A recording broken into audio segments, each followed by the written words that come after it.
Chin. Brummett. Here. Scott. Here, Mike. Ah, there's a mic. Where? Newman. Here. Mayor Fullerton, you have a quorum. Okay, we'll ask Chuck Jensen from the West Carmel Church to give the invocation.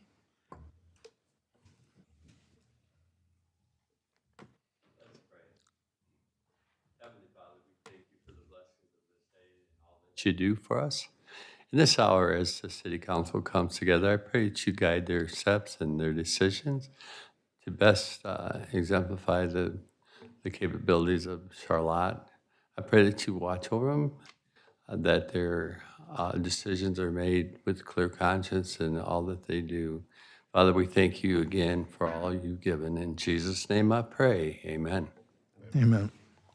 Thank you, Chuck. Rise for the pledge.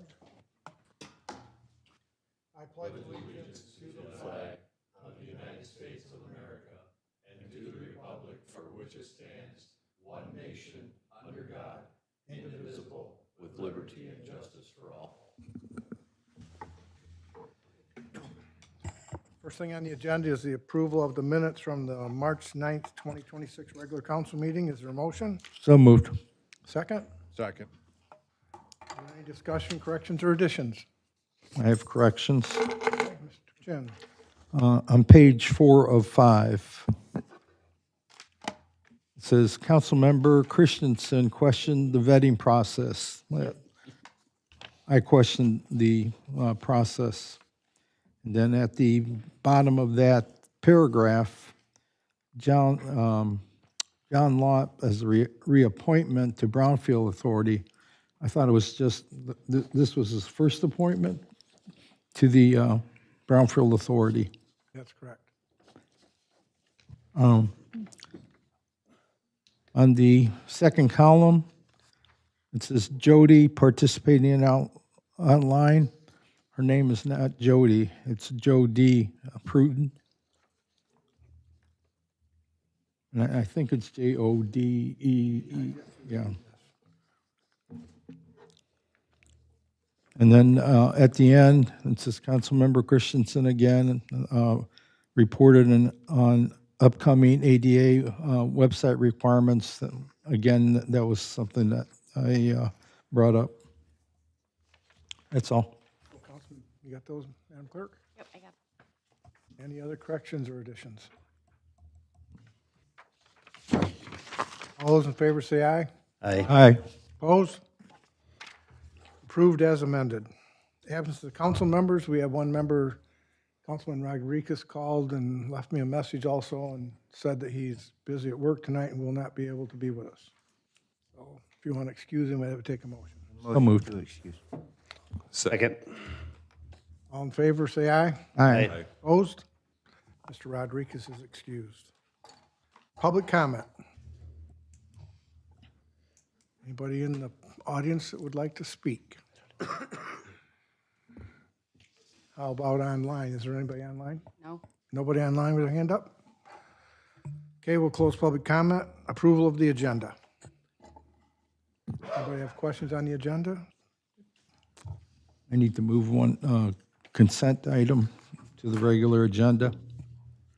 Item B. I just have a quick question on that. Item B. Item B. So we'll make that G on the business agenda.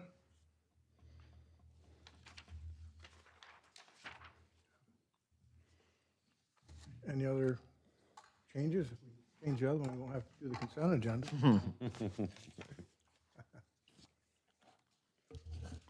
Okay, so there's one item left on the consent agenda. And that's claims and expenditures totaling $448,055.42. Motion to approve. Second. Moved and seconded. Any discuss, there's no discussion, so all those in favor say aye. Aye. Opposed? Motion carries. Consent agenda of the total claims. Takes us right to the business agenda. First item on the business agenda, consider to approve the purchase of Civic Plus Recreation Module and AMM Select Pro Premium Module for city website. I think that's the city manager's. Thank you, Mayor. A couple items here. staff initiated and desire to make the environment with our residents and visitors easier to work with, going online with everything. So we're asking for a sole source purchase, since it will be part of our website, but it'll allow for online reservations for parks, scheduling, taking payments as well. On the clerk side, it'll start, it's more of a, what I would call just a agenda management format. So you will receive documents in a very consistent manner, form with motions, and it falls, into the record keeping for the clerk operations. Both of these are, department initiated with a desire, again, to kind of upgrade our approach to things, and a lot less paper being are the ultimate objective. What was the total cost of that? The purchase for the first phase is $16,008 each, and then there's ongoing operating costs that would be incorporated into the budget. Questions? Point of order. We missed communication and committee reports, item 9. I guess it went right from the, Yeah. we'll catch up to that as soon as we handle this. How's that? Okay. Questions on consideration approval, AMMM's Select Pro Premium Module for the city? The question I had was in terms of the sole source.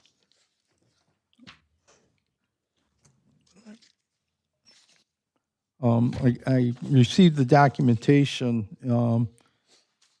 on the motion and, the sole source approval before, but the playground for the actual items that are on this, I could not find that vendor that was approved before, and I just don't see where it's a sole source now.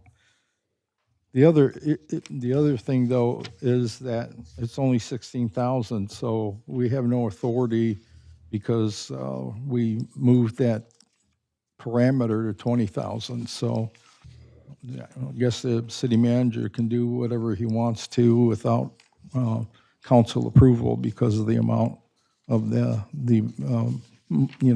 actual contract being less than the 20,000 that we required to vote. So,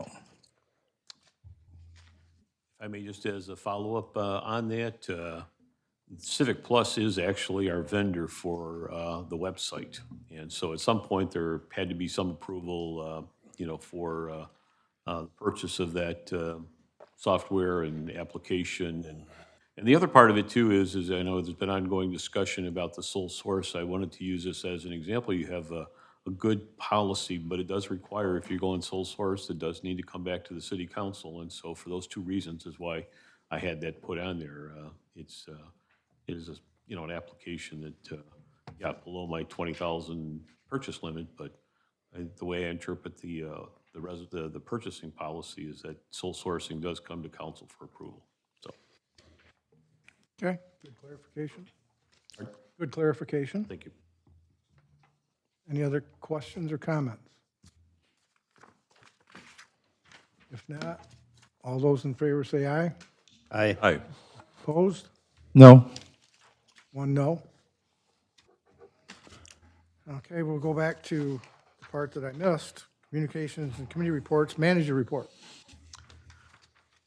Just two items. One is, as you know, our community development director, Selena Benavides, has resigned. Tomorrow's her last day. I'm kind of holding off on, trying to backfill the position at this point. We're a few weeks away from going through the budget process, and I think that'd be a great opportunity to kind of discuss the position, what we'd be looking for going forward, and define it at that point if we have to do anything from a salary structure. We're looking to do any kind of enhancement, if you will. So the other part is with the LDFA is that, my understanding is that it's been the intent to have LDFA and the Brownfield Authority functioning as the same. And I just recommend at some point, just getting with the mayor, is to roll that in so that they are together. There's a little over $1.3 million in the LDFA, and there's, I'd like to have a board on place to approve some of the funding for that for the upcoming budget year. Okay. Any other questions for the manager? Yes, I have, at the end of the first paragraph, I just want to make sure that it's just not a typo or whatever, or you're asking us to stop work. It says, I will work and rely on the housing committee to stop on top of projects. Stay on top. So, Stay on top. Stay on top. yeah, okay, I want to make sure that was clear from that standpoint. And then the second question, do we need to take formal action on your recommendation for the LDFA? I would think that it was just to make, for clarity purpose, it probably wouldn't hurt, even just a brief resolution that these members who currently serve on the Brownfield are designated to serve on the Local Development Finance Authority. Probably as simple as that, their terms being the same. Is that something that needs to be done soon? Is that what you're, I'd like to, well, next month or so, it probably, there's no. take a look at that? And Yeah. I'm not sure exactly who is on each one without looking at the list. Yep. No other questions for the manager? Move on to staff reports. In your packet, there was the Charlotte Police Department report and their stats for the month. There was also the city attorney's report. Manager might be able to answer questions if you have any on those. The only item that I have is, it was some time ago where we had asked that we receive monthly reports, preferably the second meeting of the month, from all the departments. And so we haven't seen one in a while from the other departments. Okay. We'll follow up on that.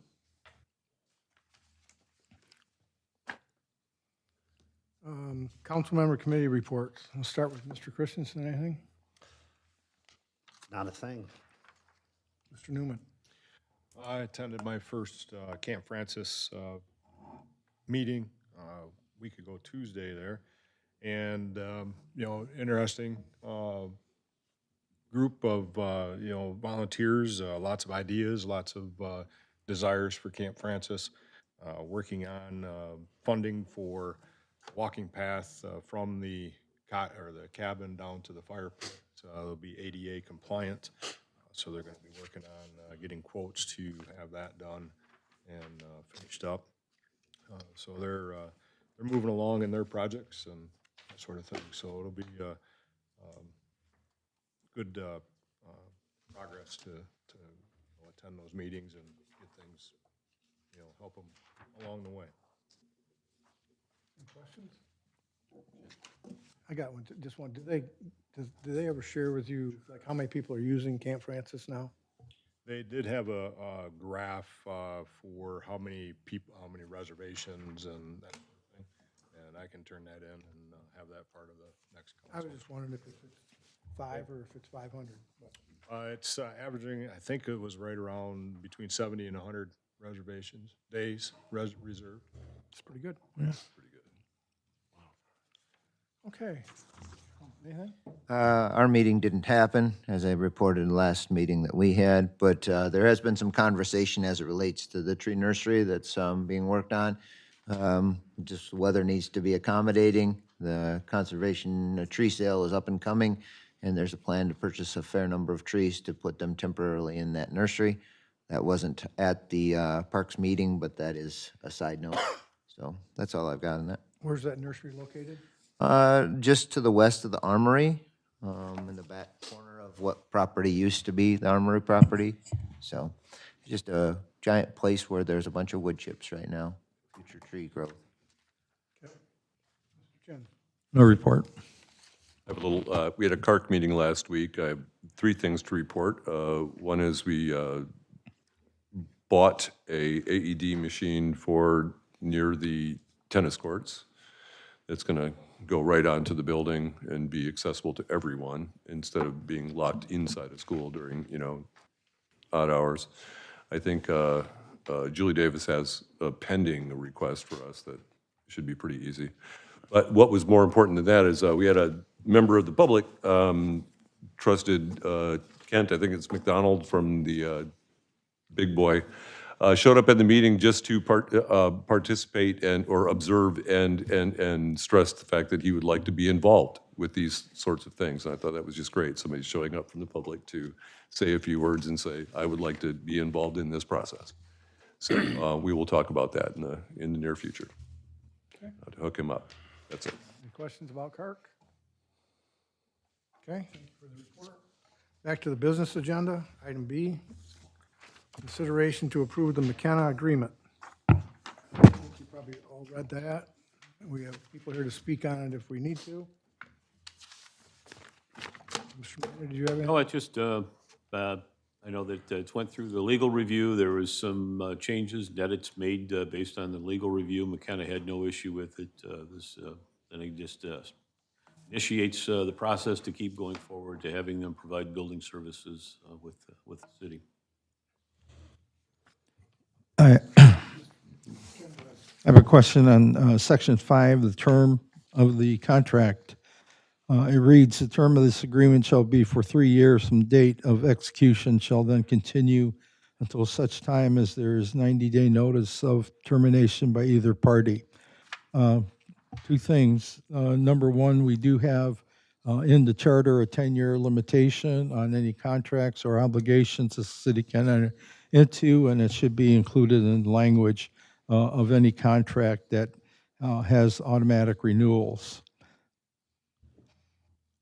So, and then the other is, I did not see anything in this in terms of review of the contract on a yearly basis by both parties to make sure that the contract requirements are being met and that we don't lose track of what has to be done under the contract. So, I'd like to see in all of the contracts, and we started this discussion prior to this council about the 10-year, requirement or the 10-year maximum contract limitation, as well as making sure we have some provisions for review and making sure that contracts are complied with. So, and I didn't see that in this contract.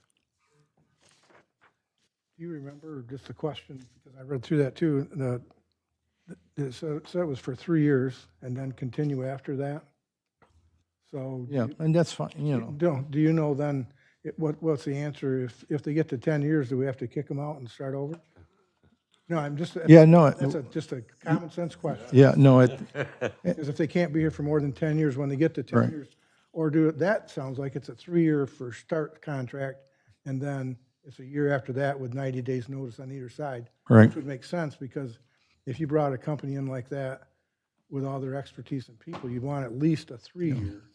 and yeah, and I'm not the sure the yeah, 10-year would even apply there. well, it is a contract that does not say that it up to 10 years.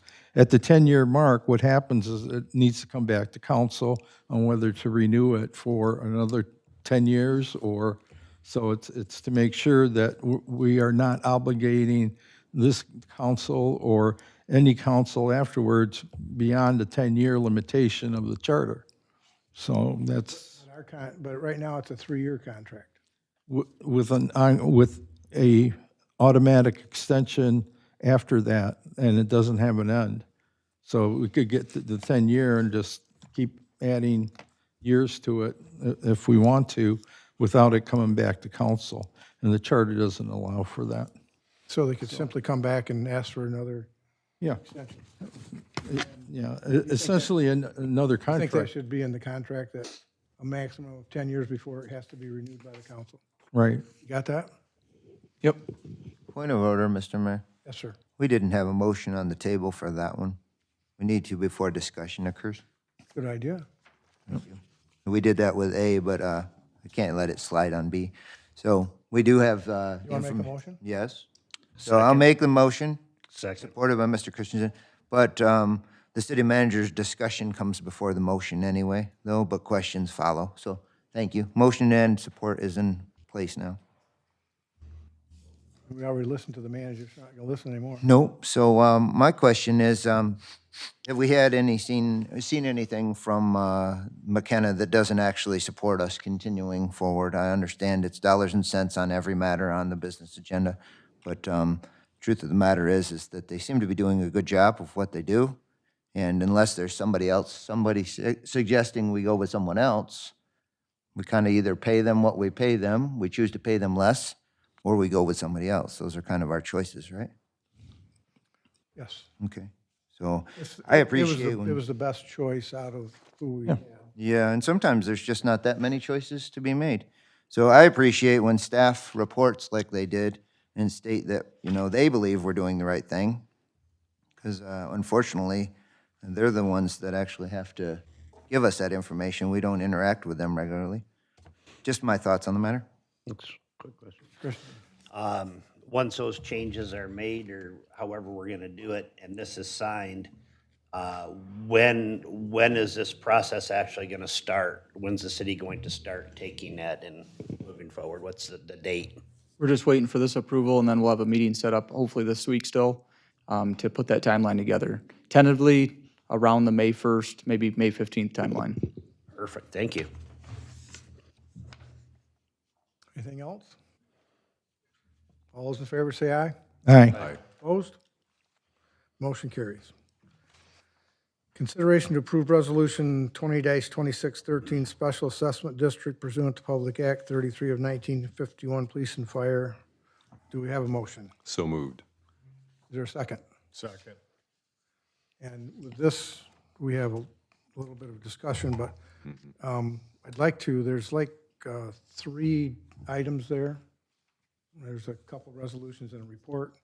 If we can group them all together, that'll be easier for everybody to understand. Because if either one, if we voted on them separate, if one fails, the whole thing would fail. Right.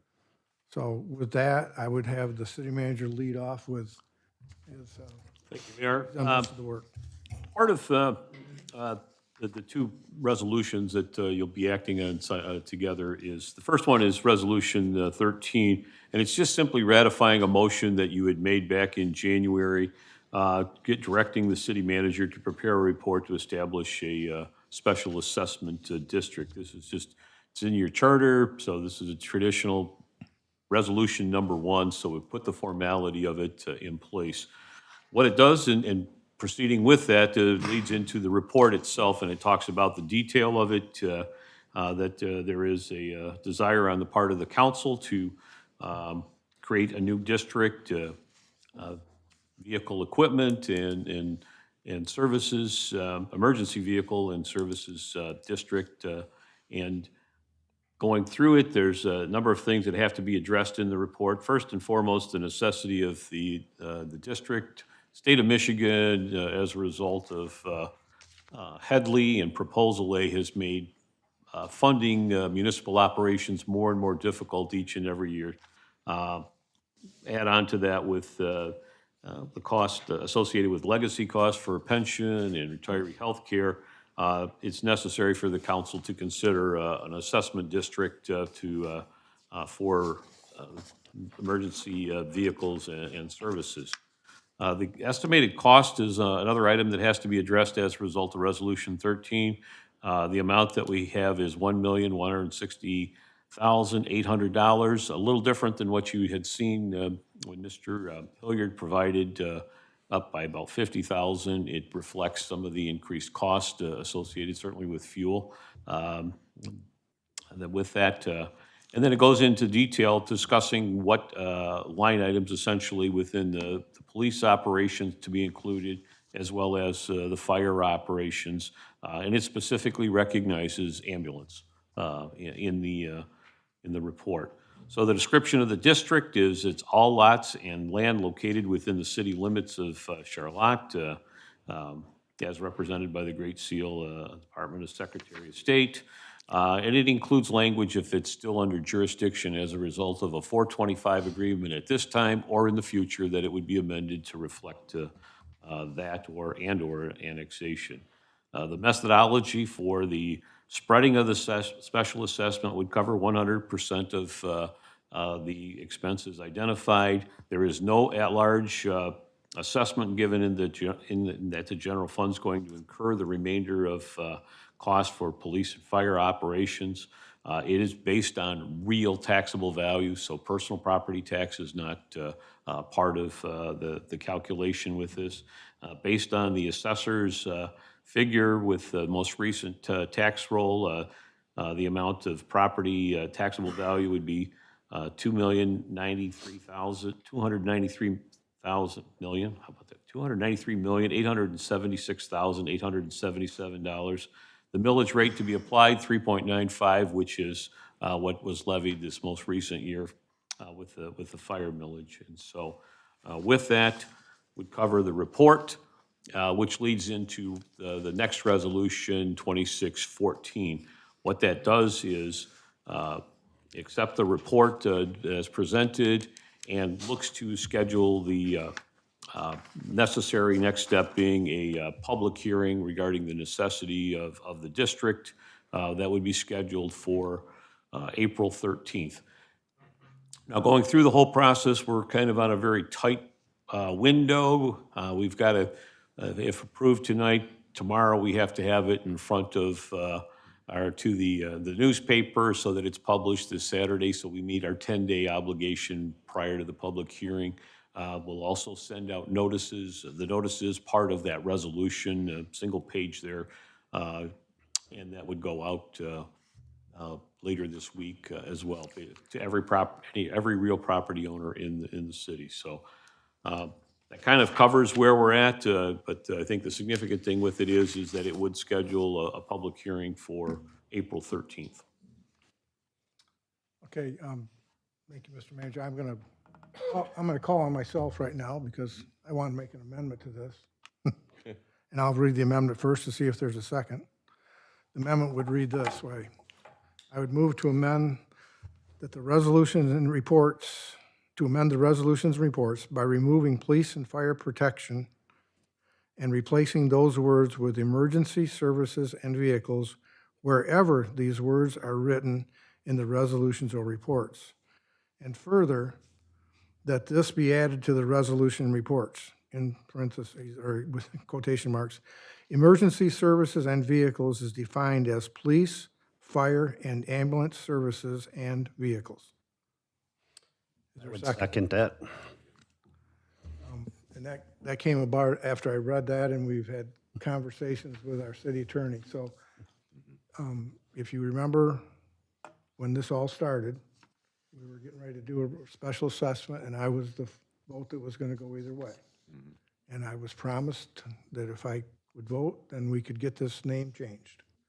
And now at the last minute, we find out after we're told that it was good to go, everything's all set. Then now we're at the last minute. If we don't do something tonight, the special assessment won't happen unless you want to use the same name. And I definitely, I'll revert back to my old ways of I'm going to say no for any special assessment. That might affect the fire and police and drastically, but I'm not pleased with what has happened. I can tell you that. Not the way it's happened. And it's just not right. And there, we go back a long ways getting this thing done right. It got done wrong to start with back in 20 or 21. It was not right then. And we've had a chance to change it, or we had a chance to get rid of it. And in my opinion, and I know, I will admit, we would be going against our city attorney's opinion if we pass this amendment and change the wording the way that we said. But in my small mind of common sense, if we pass this and somebody says, oh God, we're going to sue you, we won't be able to have a special assessment, right? If we don't pass it, I think there's probably enough people on this council to say, we're not gonna have any special assessments, because it's not gonna be on the taxes under city fire anymore. And I know Mr. Newman knows, at the fire station, I promised those guys it will be gone. I'm not going back on my word. If I'm the only one lone vote, that'd be fine. But this is why, if we get this part done, we can discuss the resolution. We can do this one way or the other, it doesn't matter to me, I mean, but, Mr. Christensen, you had something? I remember the meetings that we discussed this, and I know when I first read this, when I got my packet, I'm like, that's not what we had talked about. So I'm glad you brought it up, because I was going to. But I think the big thing with by using what Mayor Fullerton has suggested, is it's crystal clear to our taxpayers. They know exactly where that money's going to without fail.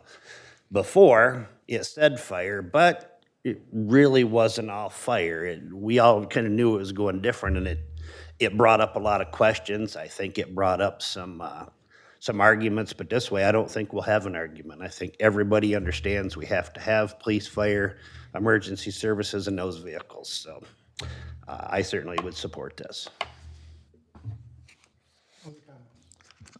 Just a clarification, so your amendment simply is to change it, the name of it to emergency services and vehicles, or are you impacting any of these line items? No, you're correct. It's just changing the name from police and fire protection to emergency services and vehicles. Okay. And then defining what emergency services. And to be honest with you, I did my research, and there is townships and cities that have special assessment for emergency services, spelled out just like that. And actually, it was kind of interesting to read some of that stuff, because here's what they say. Yes, you can have a special assessment called emergency services under Public Act 33. While Act 33 is formally titled the Police and Fire Protection Act, it specifically authorized municipalities to levy special assessments to fund police, fire service, or both. Because modern emergency services often encompass fire, rescue, and ambulance emergency medical services. In addition to police, local governments frequently adopt descriptive names such as emergency services assessment. Further, they go on, clarity. Local governments often use broader terminology like emergency services to avoid confusion, especially if the department provides a combined response module. Now that tells you what I researched back in October or whatever it was, why we should do it, because it clears it up to the people that vote for you. This is what you're voting on. This is what your money's gonna be spent on, and when we pass that, not just only a month or so ago, I put the thing up there and said, anybody want to change that? You remember? The amount of the special assessment and what it was for. You know, you want to cut the volunteer stipend, you want to cut the ambulance expense, you want to cut fuel, you want to cut motor vehicle expenditures, you want to not buy police cars. That's what it's for. Yeah. And you can't tell me you can't do it. I wish that we would have found a way to do what the council said we wanted to do. Mr. Christian. I was just thinking back, I don't know if any of you remember, but I remember when Chief Brentar was here and they were asking for some money in advance so that they could buy vehicles before the price went up. Yep. Now, this would solve that problem, correct? They could order and we wouldn't have to keep coming here to ask for things early if we had this special assessment. Correct, because it's already approved. Already approved, okay. All part of the reason to do it this way. So, yeah, that makes it a lot easier for everybody. I have two questions as it relates, but I know that you've already talked about the motion that you'd like to amend. But clarification on two items. First off, the tasers and things like that have to be addressed regularly. The other equipment that they've come before us when it comes to the police department would all fall into this category, correct? It depends, but we need to focus on that motion, the amendment first. Then you can discuss, you'll discuss the resolutions either as amended or as they stand. Okay, well then we need to approve the motion amendment, right? We need to vote on it Yeah, for the amendment alone. for the amendment to the motion, yes. So there was a second over here. I'll go ahead and make the motion to approve he had the support over here. We already had for the amendment. Yeah, you had motion? One small question, is public safety too broad, and in using this terminology, we're being, I guess, are we being overly specific? Are we not being specific enough? Public safety in most people's minds is police and fire together. Right, and it's super broad, and we think of it as, so I'm liking the idea. I'm just wondering if we need to be, That's why we included ambulance. right, To be very honest with you, the reason the ambulance was included is because there was a time when we were looking to buy a used ambulance, if some of you, I mean, Mr. Chin remembers, because we weren't gonna have an ambulance service. And so this would broaden it so that if we don't have an ambulance service, we would be all set. That's, to me, is why ambulance is in there. Public safety usually means just police and fire or cross-trained. yeah, I'm trying to argue with myself. I think I like this terminology better than public safety because of its specificity. Oh, Yeah. much better, but the language that was in there was police and fire. Didn't have anything to do with It it. was, yeah, it was mildly infuriating, yeah, And then, yeah, before that, it was fire fund. right, So, to me, those are all bad. it's getting better. So who made the motion for the amendment? Somebody? Just now? No, because it was seconded by Mr. Christensen, but there was no motion. So I will make the motion, supported by Mr. Christensen, To approve? stated exactly how you read it. Clerk is clear on that? I moved all that. I Yep. didn't just read it, I moved it, so whoever seconded it after I read it, Okay, then that's where the motion's at. I made the motion to amend it. Say, I thought the mayor made the I was motion. thinking that. You did, I did, not that you normally don't do that, but it is legal. As long as it's clear where the clerk has it, so I'll call the question. Well, you've got it that I made the amendment, the motion to amend it, Yes. and Christensen seconded. Yes. We're still discussing just the amendment. But I called the question, so therefore we've got to vote on it, on the amendment. Yep, We can. okay. do it. Then we can go back to talking about the actual, But is there any other discussion on the amendment? All in favor of the amendment as read, say aye. Aye. Any opposed? So now we have the approval of two resolutions and the city manager report as amended. So moved. Second, should have already been, I do believe, but okay. Wait, no, it was already done because we had to do that too. That's already been done. It was already there, so we're going Yep, back we to was just- discussion. You guys- So now I can ask my You can, question. now you can ask your question right. about the tasers. And my question is, does that encompass a lot of the equipment that is necessary for all of our different departments to use? Or does it exclude them in some fashion somewhere? It only is, only those ones on the list, and I don't think that the tasers are on there. Okay. All right, those are the So- ones that are much larger.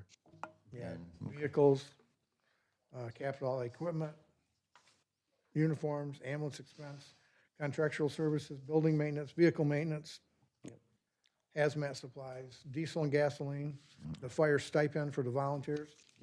That's, at 90, or 55,000.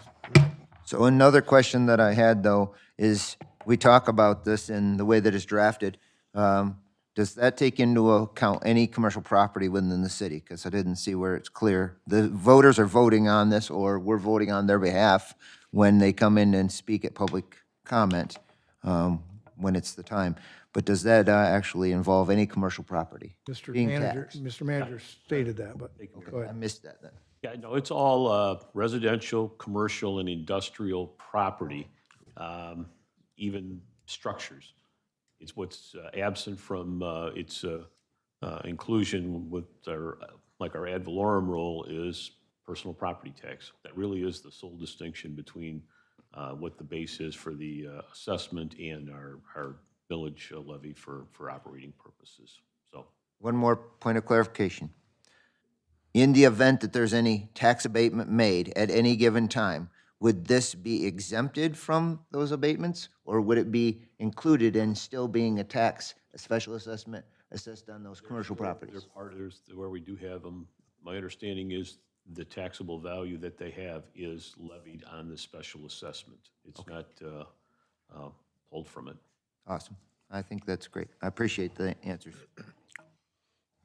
Questions down here? Mr. Chin? Yeah, the only question I have or issue is, again, we're moving on this. If you look at just a couple line items, capital outlay equipment and vehicle capital outlay, a lot of money, and we still don't have a capital outlay plan that we've been asking for since June of '22. You know, I know time-wise, we need to get this done, and I know from a dollar and cent figure, we can't operate without it. So I'm voting in favor, but with the caveat that I'm going to start early bringing folks in, if I need to push the issue of having a capital asset plan for this city, so that we know what we're going to be facing in 5 years, and we stop this nickel, what I call nickel and diming, but it adds up. You know, we keep, you know, voting for this vehicle, that piece of equipment, et cetera, from that standpoint, and those aren't cheap from that standpoint. So, you know, I would like to see something soon, and you know, in terms of a capital outlay plan. The other thing is, do we, and this might be helpful for the public hearing, this raises, you know, $1.2 million approximately for these specified items, inline items that are there. But we know that the total cost of the fire and police is much more than this. And I think it would be helpful for us to have like a pie chart showing that this represents 20% of the total cost, so that people realize, you know, even though we're doing this, we're still putting general fund money in order to support fire and police, so that they understand what it really costs to operate emergency services. Just a thought, maybe something that we can include in the public hearing. Now, this will require 2 public hearings? Yes. Okay, This would be the first one on the 12th, and then I think the next one I would schedule for our second meeting in May. okay, thank you. That's it, Mr. Mayor. Did you have something? Mr. Chris? Just for those that are playing at home, the current special assessment will cease. So I don't want anyone to think this is another special assessment. Still be one, but now it's very specific what it's going to. Correct. Good point. Mr. Newman? I've got, you know, some questions on the assessment. You know, in the notes, it said that the original was done in 2021, which was directed towards fire only. We've discussed that. It was done because my understanding was we were, as a city, you know, in some pretty bad financial spots, you know, as far as our funding for the pension fund and, you know, and that sort of thing. We're pending a state, you know, step in and things like that. So we decided to do this assessment the first year to alleviate and, you know, properly fund our retirement funds and pensions and all of that kind of stuff. I think we've since corrected that, and we are above the required percentage of funding, and the original reason why we created this in the first place. I guess, when do we stop having assessments as a city and, you know, start going back to a budget and going outside of what we're doing and replacing these funds? You know, are we gonna, you know, we're coming into our 5th year of doing this to subsidize, you know, our original budget and costs and things that were normally covered under the general fund and that sort of thing. Do we have a plan to get back to, you know, this, you know, and eliminate these assessments? I think that, if I may, through the mayor, address it, is you're going to have it for a while. There's not, while you stabilize the general fund, you're literally probably looking at about a 30% jump in your taxable value to get you to the point where you don't have to have it. Now, I think there's a lot of interest and effort, so Barry talked about with economic development, what we can do you know, in that area with housing, more industrial, but literally, it's a 30% jump to get to where you need to so that, you know, the full operation for both police, fire, and EMS are contained back in the general fund, so. And they're still, you know, working on nickel, I should say, nickel and diamond, but you're still, it's a long way. They're just got over the hump at 60%, but it's a long way to 100 with the pension. So I think you're going to have it for a while, to be honest with you. Right, you know, so, you know, I guess, you know, I'm not sure what, you know, previous we've done for tax breaks and businesses and, you know, and subsidies for, you know, trying to draw builders into our area and businesses and that sort of stuff. But, you know, if we don't have the tax dollars to give away, you know, we probably should relook at some of these things that we're, you know, giving businesses and as incentives and that sort of thing to, you know, maybe get back to a regular budget and alleviate some of this extra that we're doing. I, you know, don't disagree that we, you know, all need the emergency services, and I think, you know, as citizens and that sort of thing, we're definitely, you know, wanting those and that, but. Mr. Christian? If we had our retirement 100% funded, we probably wouldn't need this. Would that be a fair statement? It's funny you mentioned that. As I'm looking at the budget, that's about, you've got about a $1.1 million actuarial liability annually that you have to take care of, and that's, it's pretty darn close, yes. The other thing is that, as I went by the gas station, $4.08, I mean, things have gone up quicker than what tax collections that we can make because of Headley.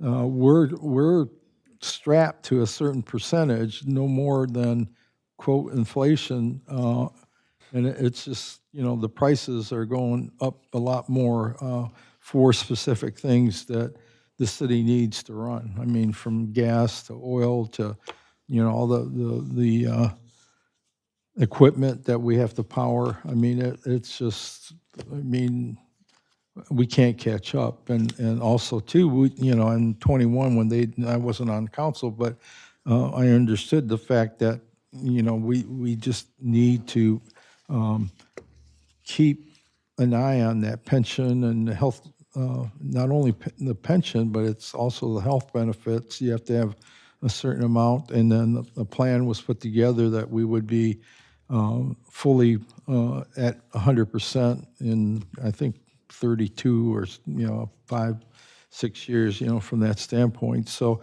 it is what it is, and unfortunately, without it, you know, emergency services, I mean, there's not much that we're able to touch.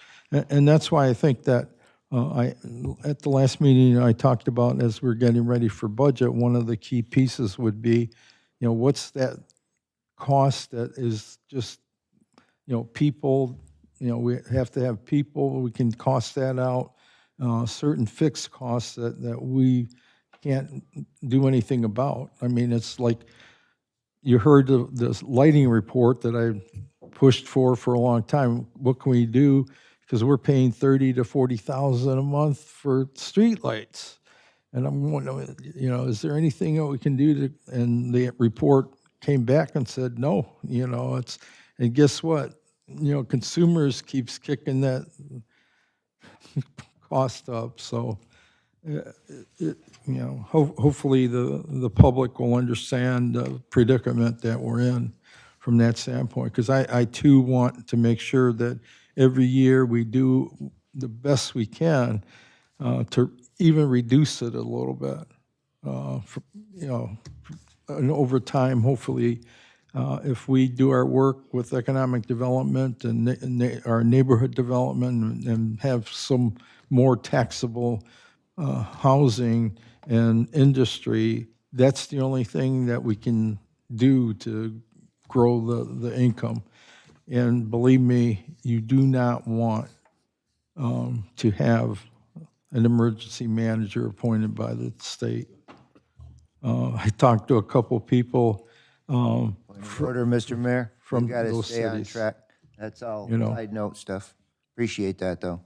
But we do need to focus on what the motion is. Okay. Motion is to approve the resolutions and the report required by the manager as amended. Take a roll call vote. Fullerton, Yes. Newman, Yes. Christensen, Yes. Brumman, Yes. Chin, Yes. Scott, Yes. Rodriguez is absent. And I'm not sure, but I'm not afraid to tell you that this might irritate our attorney. We'll probably hear some repercussion because, but it is what it is.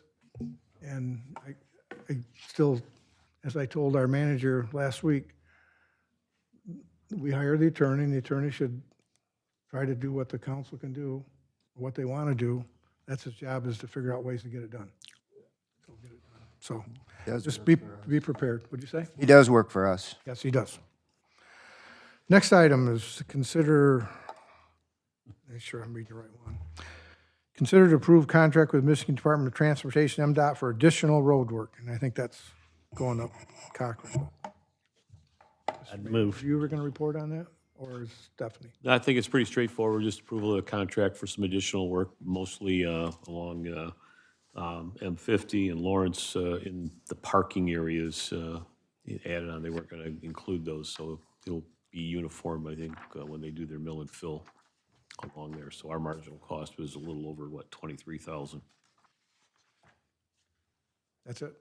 So it's stuff that MDOT would normally not be doing? Right, it's what I had came to you guys for before, you know, this portion here and that portion, all the way through the city limits. They just don't include parking.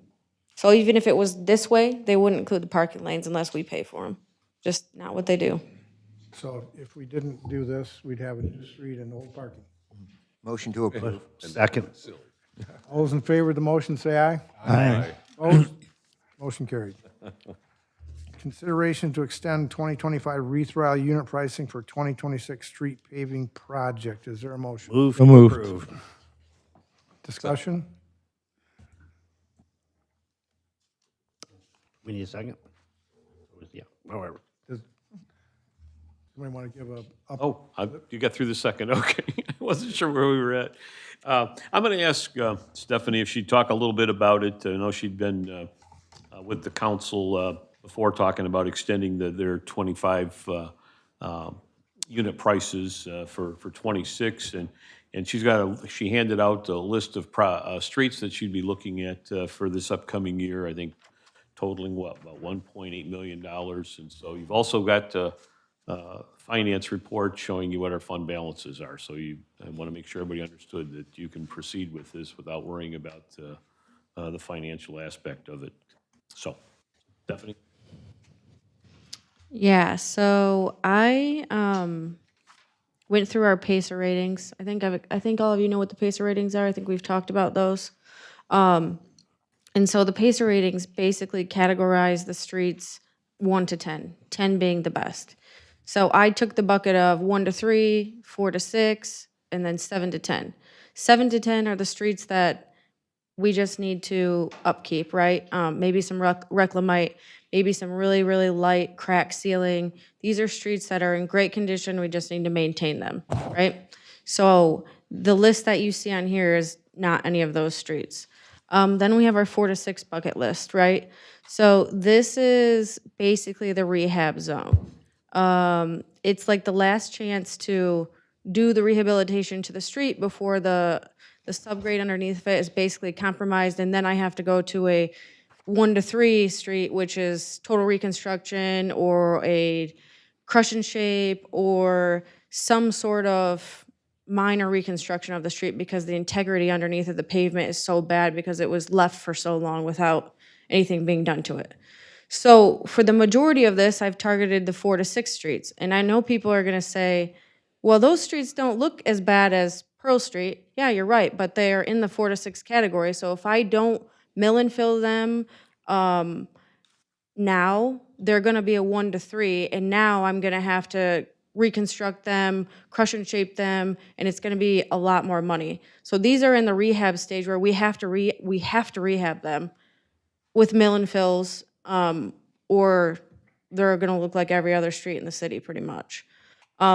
With that being said, there are some 1 to 3s on here that I was able to slide in. So Northway was a 1 to 3. It's pretty bad. Justin Bremett's gonna be happy about this. Foot Street is another one of the very bad streets in town. We have a lot of pumping there in the springtime. The subgrade there is very, very bad. So we're actually gonna cut that one down a foot like we did Lincoln Street, get all that bad soil out of there, put a new ag base down, and then some new pavement. And then we hit Stoddard and Harris and North Lincoln. Those are all in pretty bad shape as well, 1 to 3 buckets.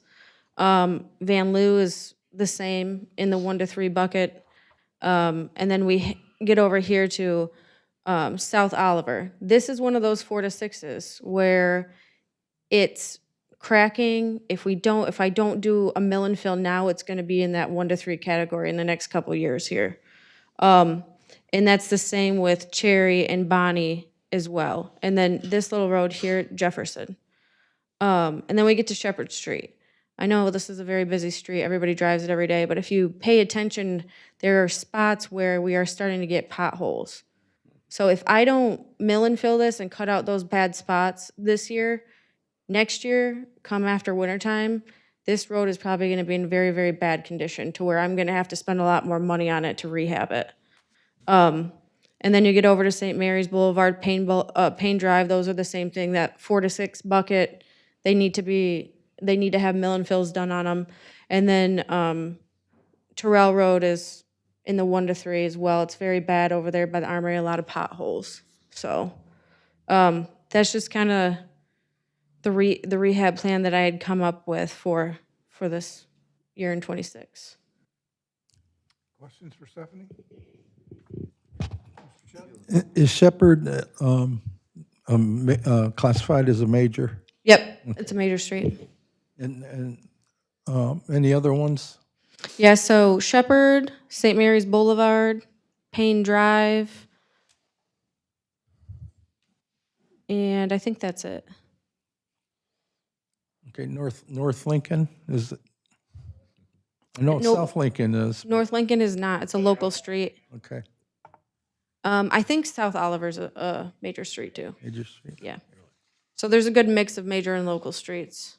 Now, have you, in your plan, with the new street funding, have you figured out what that's gonna be, and is it included in your pot of money? Like the amount of money? No, Yeah. I don't know what it is. Okay, This specific plan is based off of what's in our what you have now. funds right now, yep. And then spring of '27, we have, obviously I have a lot more coming. I'm following consumers, I think I told you guys that, so we've got Prairie and the Black Pearl, as I like to call her, in the running list, so. Are there any plans, just because a couple of things have come up that with the any dirt roads that are gonna be looked at to pave or No, how does one petition to get a road paved?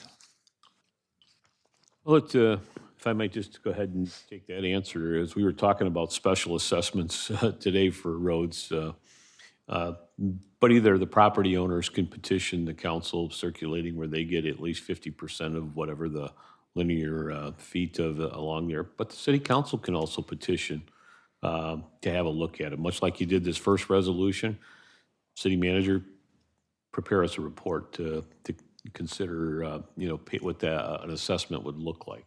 Now, it might come back, to the point where it's a lot higher than you would like, but at least there's a couple of ways, either it's initiated by the property owners or through the council.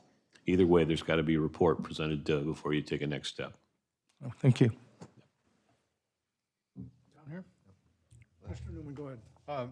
Stephanie, I was just looking at the map and wondering about Linden Street, which is just one street north of Shepherd there. When it was resurfaced, I don't know how many years ago, it seems that they have forgotten to put the top coat on. and there's a inch to an inch and a half of curb and gutter above or below the pavement would be below the curb and gutter and the sewer caps and all of that kind of stuff there. Is there any plan to kind of top that off or make that back level? Yeah, I'm hoping that in spring of '27, that's one of the streets I can add on, as well as North Mikesville there between Shepherd and State.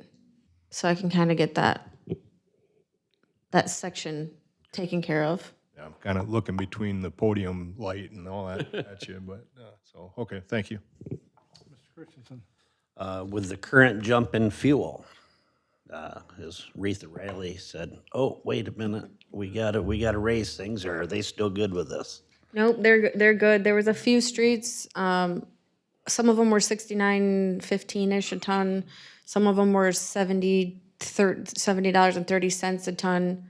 Because we had different applications last year, we did different things. We did mill and fill, we did a crush and shape, we did partial reconstruct. So the HMA prices were different for the type of job. No, they've pretty much stuck to those prices. There's maybe like 3 streets that are at $85 a ton, but I mean, 90 to 110, probably leaning right now higher on the 110 side is what we're gonna get if we send it out to bid for sure. Okay. I know you're talking about Shepherd, how it's just getting to that point where it's getting a few holes, and if you wait, then it's gonna be a lot more work. I see Pleasant Street as being the exact same way. We're starting to get those spots, and it's like, if we don't get to it, that's gonna turn into a mess too, so. Okay, thanks. Yeah, I think Pleasant Street's actually a 3, so. Yeah, curious because the highlighter goes on down Terrell a little bit, beyond, I believe, where it's currently paved. Yeah, it'll just go to like basically the Emerald It'll Emerald continue Court. to go where it does now. Yeah, it'll just end at the dirt section. I was hoping that you'd say otherwise, only because you, well, I mean, that is, Porter Drive and Kimberly are both, Yeah. Christina, are both part of the city, and that. Yeah, that's a lot more than just crushing and shaping or milling and filling. That's curb and gutter. That's a road reconstruction. Absolutely, okay. And then I wanted to say, I appreciate the fact that there's roads actually being talked about instead of in the previous, where there was just like, well, we need money to fix roads, and we don't tell you which roads those are gonna be. Prior to my time sitting up here, maybe I just missed it, but thank you for that. I was, just to add to this just a little bit, you've probably heard, I know the county's planning on putting this back on the ballot for roads as well. They approved that the other night. Did it get approved? Yes. Okay, cool. I know it was a little bit less, I think, but I mean, for us, it's maybe I can repave 1 street with that money. But beggars can't be choosers. No other questions? Proceed to vote. All those in favor say aye. Aye. Aye. Opposed? Motion carries. Brings us to G, approve authorization to apply for FEMA, AFG, and SAFER grants. Is there a question or a motion? So moved. Second. Any questions? Yes. In the 4th paragraph here, it talks about the 10% local funding match that we would need to be committing along with the other participants. Do we have any idea what the estimate of cost is for this whole thing? No, that depends on how many different departments get involved in the grant process to get better pricing on certain material. And we're going after fire hose this year. So we have a ballpark figure Yeah, that we'll budget for this year. What is it? We're probably looking at $15,000 our share. Okay. I thought he was going to say 100,000. Just further clarification, there is, we have money set aside for hose, nozzle, things that we buy every single year. We have to buy some hose, a couple nozzles get either drugged through a fire or unfortunately sometimes come off a truck and go down the road. But that money, we normally try to set aside, similar to the gear last year. We didn't spend the money until we knew if we got the grant or not. And so that's part of our normal budget process, is keeping that 10% back. Thank you. And everybody understands here again why you have to come before you apply for a grant, because we're kind of setting up and saying, okay, if you get the grant, we'll find the money. And just making sure it wasn't $1 million. Right. All those in favor of the motion, say aye. Aye. Opposed? Motion carries. Public comment.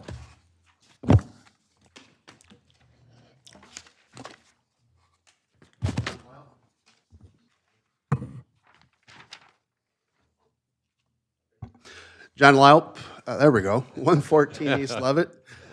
Couple comments with regards to the city taking the building inspections back on. As I've made no secret, I'm highly in favor of it, but I do want to make sure, maybe for my own edification, there's been conversation with the county and how this handoff is going to happen. Mainly because when the handoff went the other way, back in, 21, somewhere in there, I think, I had an open building permit that I had paid the full rehab permit for my building, and it got closed out. I had to buy a whole new permit with the county, and it cost me several hundreds of dollars that it shouldn't have happened. So I want to make sure that there is some conversation that's being had there and how that's going to happen, whether the county just continues those and finishes them, and it's new ones going forward, but to make sure that's done. And secondly, you know, I really appreciate that the push with McKenna is, you know, customer service is number one. Not that I'd want to have anyone hold off starting a project, but maybe there might be a little bit of publication about the city taking this back on to make sure people know this, because if they're thinking about starting something with the spring coming, say, I don't know, early May, late April, they might want to hold off a few weeks for this whole thing to be done, to have it back with the city. Thanks. Any other public comment? I'm going to let Dan or Tiger answer the question, so we don't have to get back to you. They can answer the question right now, how that handover is going to be taken. So, yeah, we are aware that when the building department moved to the county, it wasn't very customer friendly.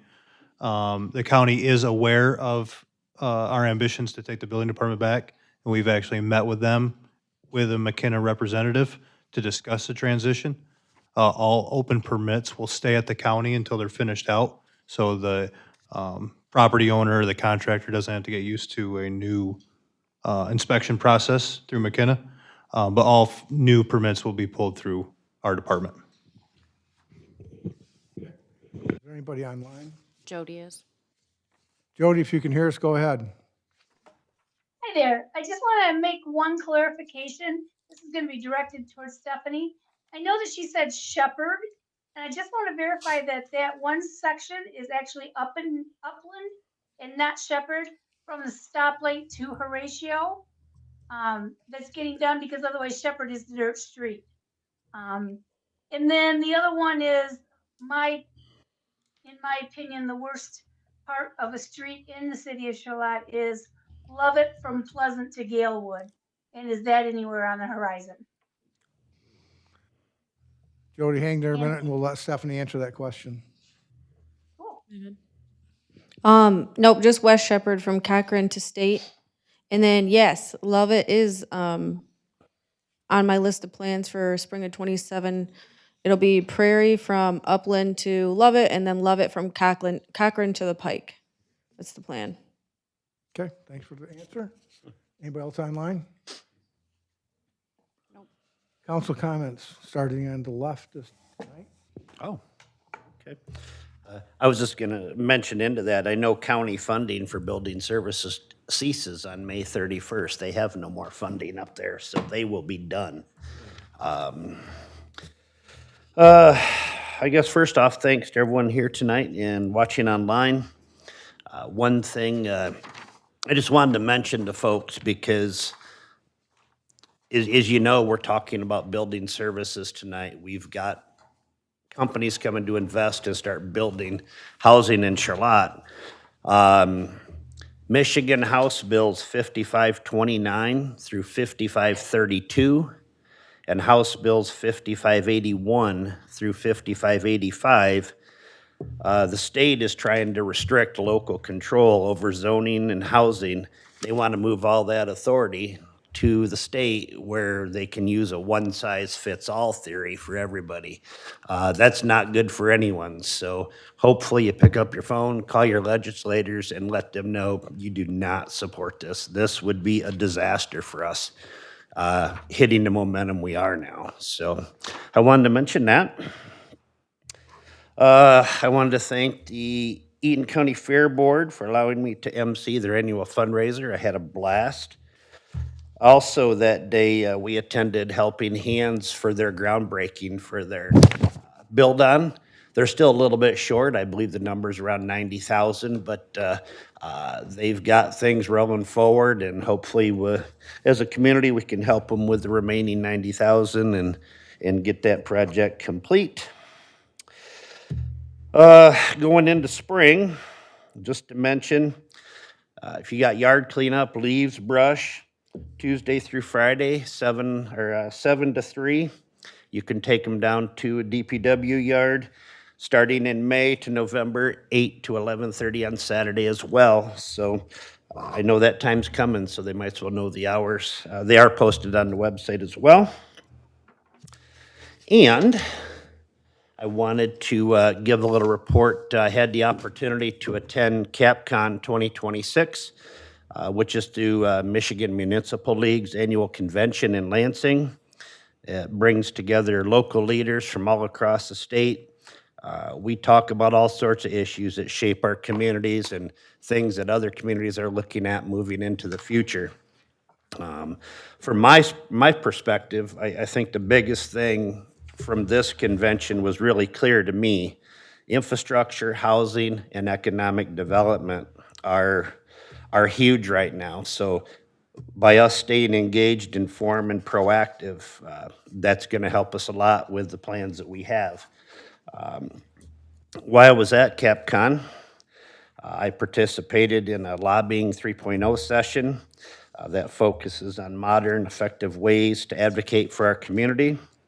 I also had the privilege of serving as a moderator for the Strategic Asset Management for Smaller Communities session. I learned a lot in that class, just by being the moderator. I didn't know you could GIS manholes and valves and get them right down, to a science. It's just amazing to me how things have developed. But that conversation, focuses on long-term planning, responsible stewardship of our community.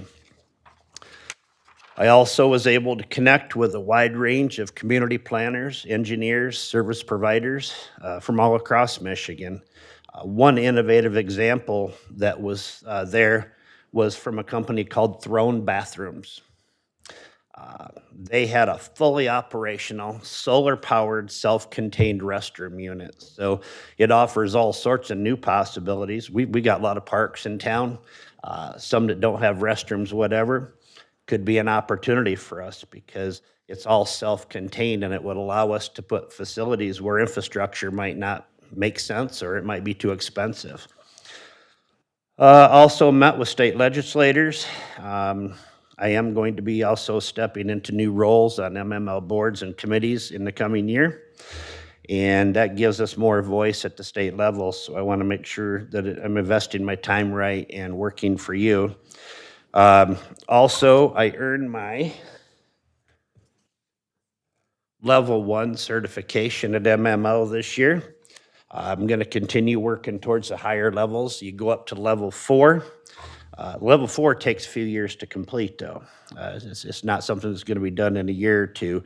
But I absolutely take seriously the investment of my time into this because, again, it helps me serve those I represent better. CapCon isn't just about attending, it's about, showing up, engaging, and ensuring that we bring ideas back that'll help move Charlotte forward. So that's all I have. Thanks. Just a thanks for the folks that showed up here, department heads, for the information given tonight. those that are online and that sort of thing. I don't really have anything more to report. I just want to appreciate the council as a whole. After the short time that I've been sitting in this position, I feel like we've run much more fluidly than what I observed when I was sitting in the other side.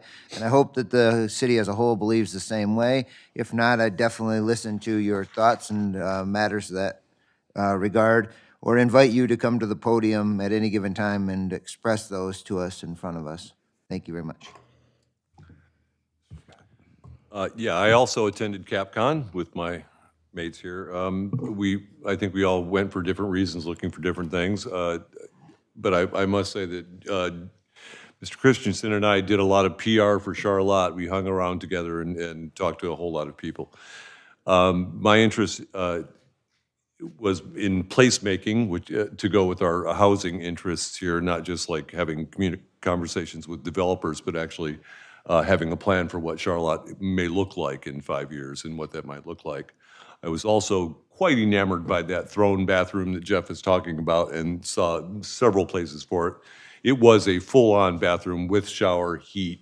Yeah, it was amazing and virtually indestructible. And I thought there are several places we could use this, festivals and other things. I think the most important thing I came away with from CapCon with, or believed like Charlotte really could use, was some form of youth council to get voices of younger people into actually speaking to us regarding the decisions that we make. That's all I have. Third member, CapCon. I earned my level 2 leadership certification through them, and will be on level 3 shortly. I've got two more things I have to finish for that. Also, too, the bills on housing, my home that the MML have introduced have been taken up by the House, but unfortunately, the legislators, the House will be off for 3 weeks for spring break. Senate, they only take two weeks off, but so they should be around home base, and we'll be seeing them shortly here from that standpoint. I forgot, the Housing Committee met with Selena before her last day, and she updated us on everything and provided her information that she was taking care of so that we have access to it. So I think we're in pretty good shape there.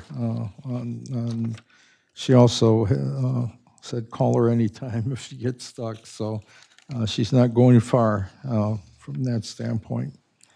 And that's all I have. Thank you. I'll just say that the special assessment, I appreciate the council sticking together, and maybe we're taking a step out under liability. And, you know, I'm not a person that was ever in favor of it, but after reviewing a lot of the stuff to do the special assessment, the answer always comes back to, if the people want the services, somebody's got to pay for it. And we're running over 2,000 runs a year now. If the people want to get picked up when they're laying out in the cold because they fell or they're having a heart attack, somebody's got to pay the bill. So there's no other way to do it other than a special assessment. So I finally convinced myself that as long as we don't call it fire, I'm okay. But if it's going to be called fire, you'll see me. Is there a motion to adjourn? So moved. Second. Moved and seconded to adjourn. All in favor, say aye. Aye.